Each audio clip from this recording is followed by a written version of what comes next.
Hola, bienvenidos a Entrevistas Más, este ciclo a través de las diferentes plataformas de San Luis Más, donde queremos mostrarles que ustedes conozcan un poco más acerca de distintos actores de nuestra sociedad de San Luis y, por supuesto, ir viendo mucho más acerca de lo que ellos desarrollan aquí en nuestra comunidad. Y en esta oportunidad le agradezco la presencia a la doctora Ana Cecilia Anzulovich, doctora en bioquímica. ¿Cómo está? Doctora en bioquímica. Muy bien, muchas gracias, Gustavo. Buen día a todos.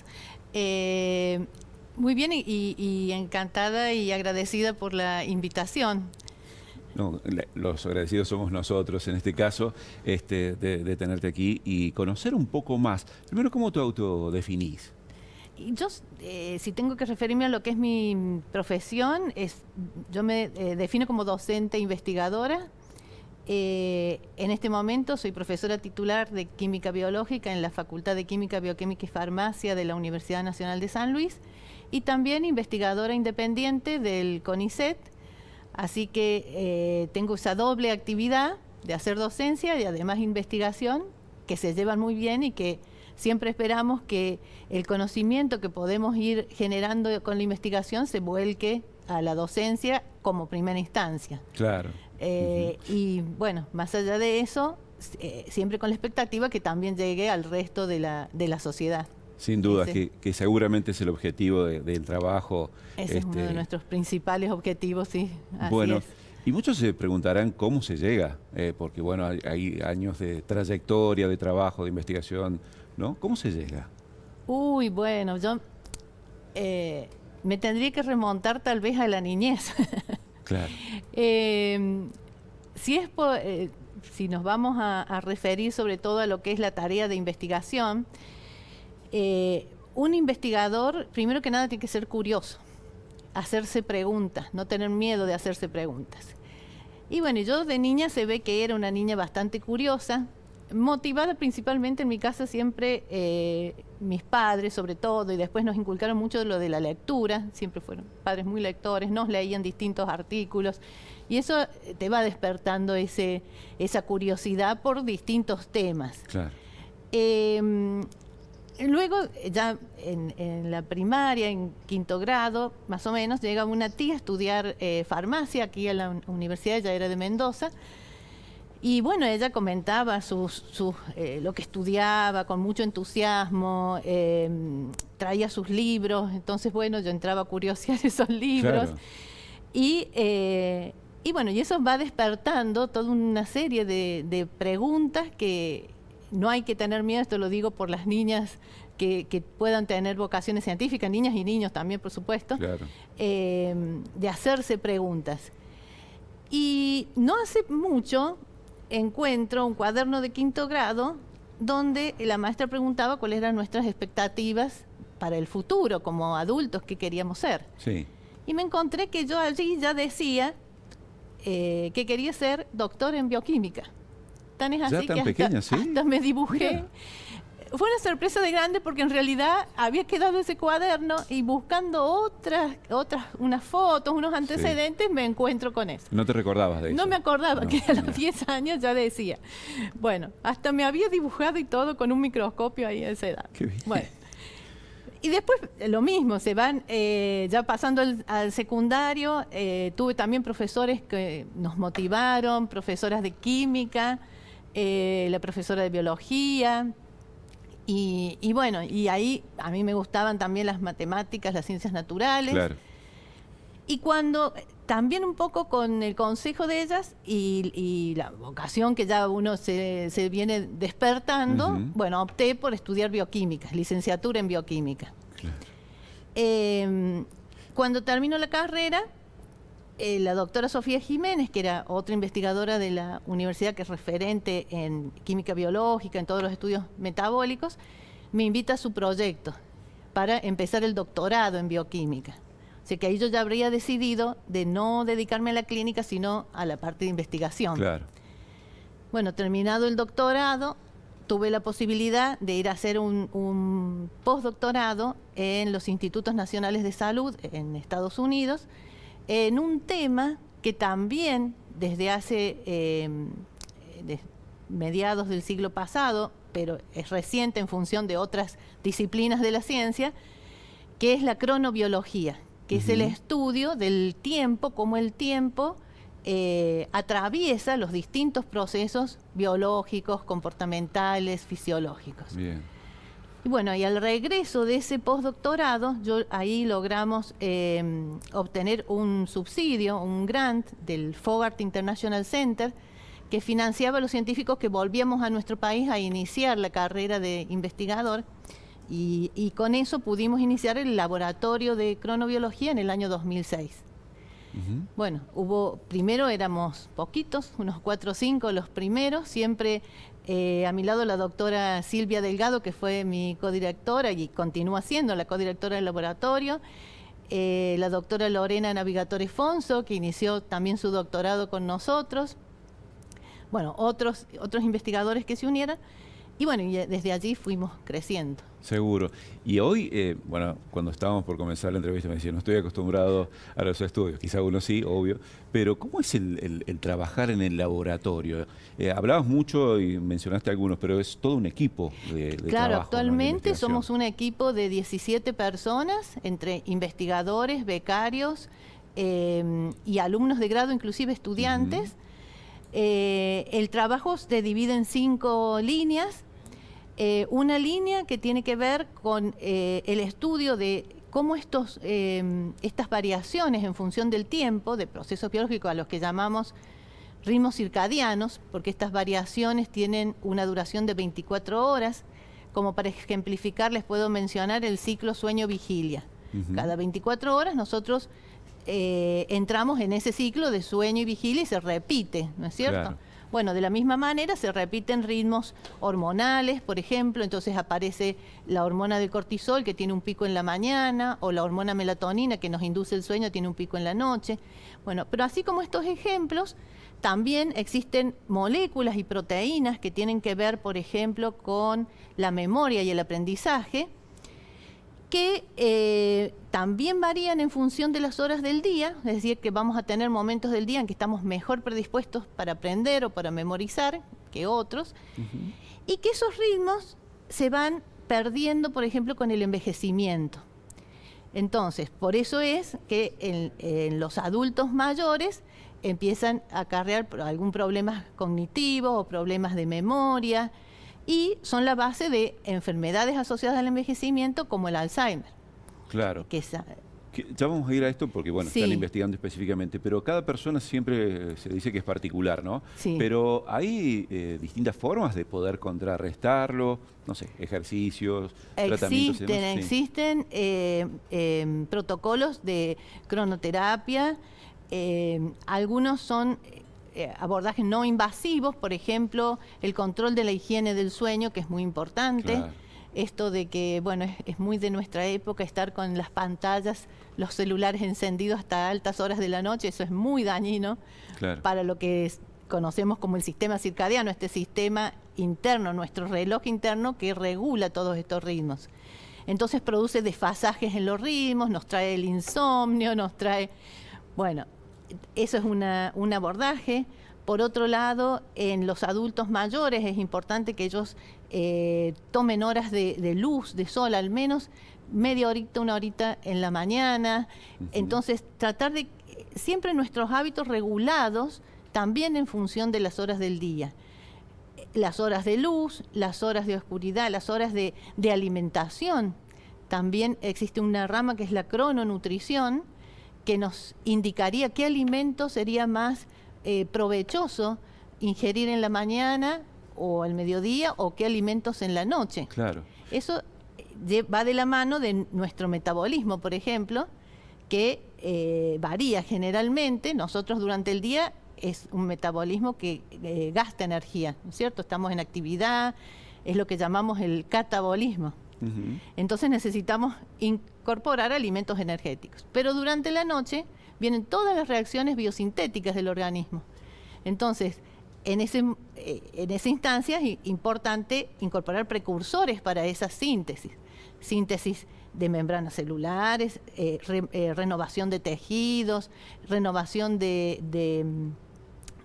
o síntesis a nivel del sistema nervioso también, que es otro de nuestros objetivos de estudio. Así que, bueno, hay mucho que puede aportar o que aporta la cronobiología en distintas áreas. Bien. Ana, ¿por qué está hablando bastante de la investigación que están haciendo específicamente sobre Alzheimer ustedes?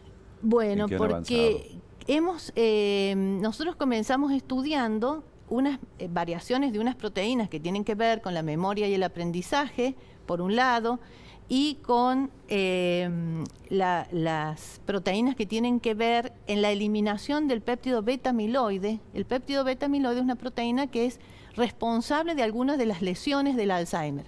Son los que forman las llamadas placas neuríticas. Entonces, ese péptido hemos encontrado nosotros que también en función de las horas del día existen unas enzimas que lo degradan. Si esos ritmos se alteran, el péptido empieza a acumularse. Es una de las bases, o serían las bases cronobiológicas que hacen, no son las únicas, claro, pero que hacen que el péptido se acumule. Entonces, lo que estamos probando, esto siempre a nivel experimental, todavía en animales de laboratorio, es un tratamiento que tiene una base cronobiótica, nutracéutica, ya lo voy a explicar por qué, y antioxidante, que logra restaurar algunos de estos ritmos. En algunos casos en forma parcial, en otros en forma total. Por supuesto que tenemos que seguir investigando, a lo mejor no son, como no logramos la restauración total, en algunos casos hay que ver cómo ajustar ese tratamiento. Pero sí es novedoso que este aspecto, este abordaje del tratamiento de la enfermedad desde el punto de vista cronobiológico, desde estos ritmos. Es decir, esto lo estamos logrando, en primer lugar, con un tratamiento, bueno, en animales de laboratorio, por supuesto, donde generamos las lesiones del péptido beta-amiloide y un modelo experimental de enfermedad de Alzheimer.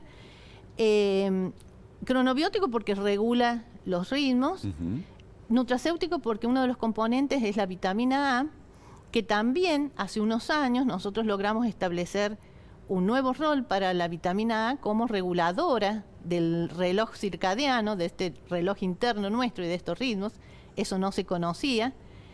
Y antioxidante porque con este tratamiento que combina la vitamina A con un medicamento que se utiliza generalmente para diabetes, o sea que son dos medicamentos que ya se vienen usando en el tratamiento de otras patologías, también se disminuyen el estrés oxidativo y se aumentan las defensas antioxidantes. Y se regulan los ritmos de esas defensas antioxidantes que tienen que ver, a su vez, al mejorar la actividad de esas enzimas antioxidantes, se regula mejor el reloj interno en áreas del cerebro que tienen que ver con la memoria del aprendizaje, es lo que hemos visto nosotros, hipocampo, corteza temporal, corteza prefrontal. Todo esto es, como decías, una investigación que está en proceso y está en laboratorio. Sí.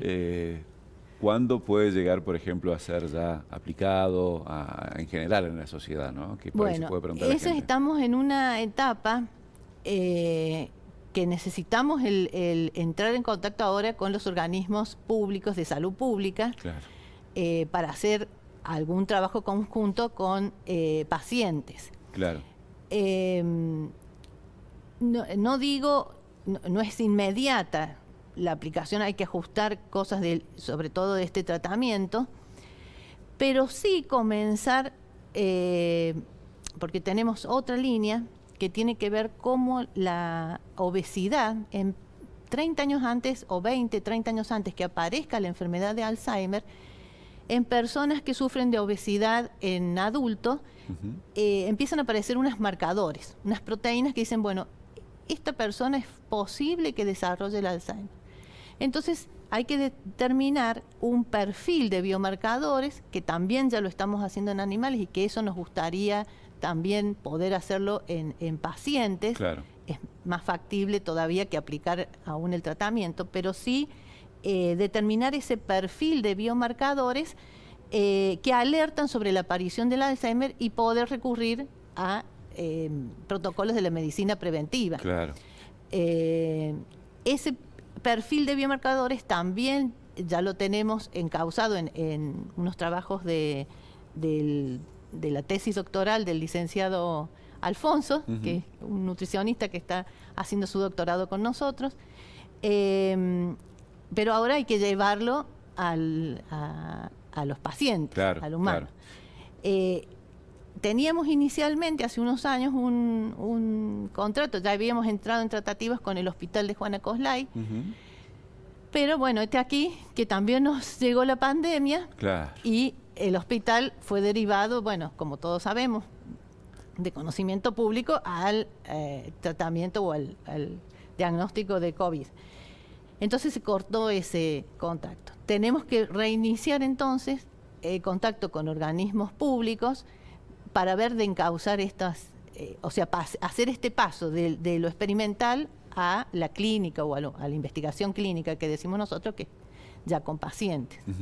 Siempre la mentalidad, por ejemplo, nosotros si queremos comunicar algo, siempre pensamos por ahí en la gente o cómo llegar a la gente.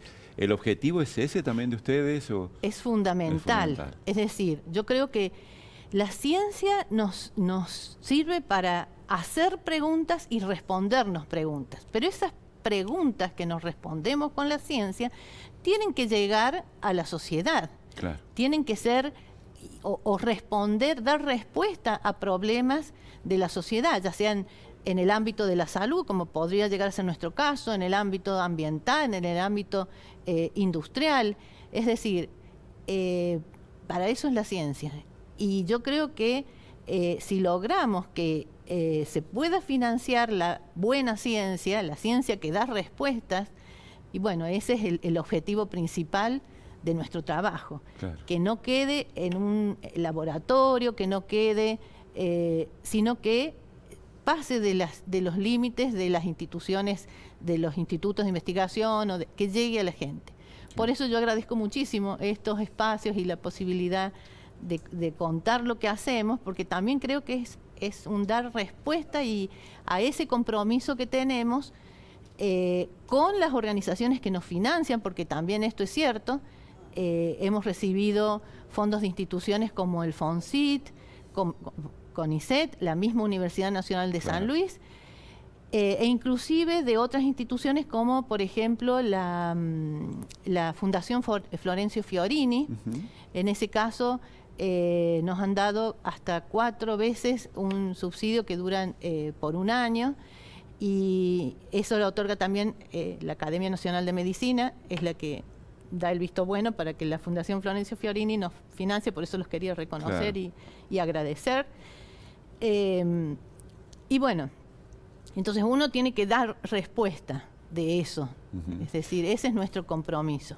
Qué bueno. Bueno, no sé si... No, buen mensaje ese, y además por lo que veo también el dejar el legado a aquellos que nos siguen, ¿no? Exacto, bueno, ese es el otro objetivo, que no solo queda en construir conocimiento, en explorar, en encontrar solución a problemas de la sociedad o de la comunidad, sino también nuestro métier es formar profesionales, ya sea a nivel de posgrado como a nivel de doctorado. Para eso recibimos también becas de organismos nacionales. Hacer las tesinas de los estudiantes de grado también. Entonces, la formación de recursos humanos calificados también es un aporte de los trabajos de los grupos que hacemos investigación, no únicamente el nuestro. En la universidad saben que, bueno, hay miles de grupos que trabajan en distintas áreas de la ciencia, y ese es un objetivo que también yo lo quiero resaltar, un logro que también lo quiero resaltar, porque lo logramos, esa formación también se logra con fondos públicos, fondos nacionales, y por eso también tenemos que dar cuenta. Se vuelca a la sociedad. Y se vuelca, claro. Sin dudas. Ana, quiero agradecerte la presencia, el contarnos la pasión con la que llevas adelante tu profesión, esta investigación también. Sí, la verdad que yo creo que es una conjunción de vocación, pasión y, por supuesto, esfuerzo también. Así que es un desafío también en nuestro país a veces los recursos son un poco más limitados que a lo mejor en otros países, pero la creatividad nos ayuda y la pasión nos Sin ayuda dudas. para seguir adelante y se logran cosas. Sin Se dudas. logran cosas. Gracias nuevamente. Bueno, muchas gracias Gustavo y al canal por este espacio. Así que bueno, muy agradecida. Gracias a vos. Y a ustedes también. Gracias por acompañarnos en San Luis Más.